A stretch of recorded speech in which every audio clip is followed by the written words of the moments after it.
Hun long yanga a trai uding bala ban king harut kiyum kiwa babha ban pur kitit ban say kislabain ban say you so uso batre min sim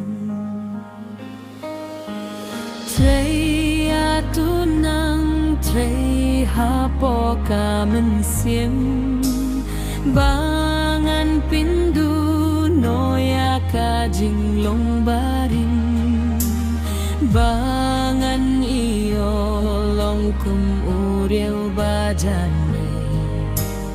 bangan iyo late bad me shari jin shay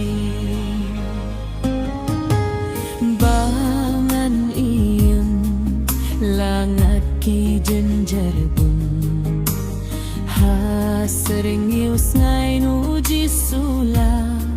jingun sngeteng nat he uding batung blay uding bem khila khilangam berthai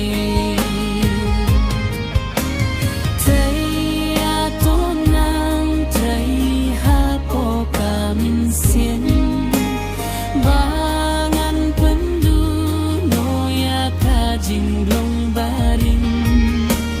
bangan iyo long kum uriu bajana bangan iyo lebat me shari jin shay betunom du kasmi barang kanlong Atio bakor bapur nai pong labu shato uji sushayangi kajin sukjai asha bineng kanni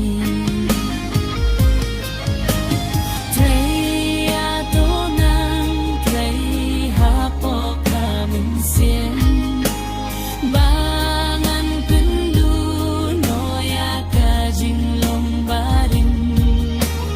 bangan iyo long kumuriu bajanay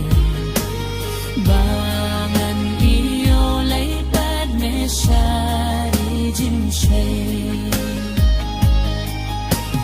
trei ato nang trei hapo kamin siem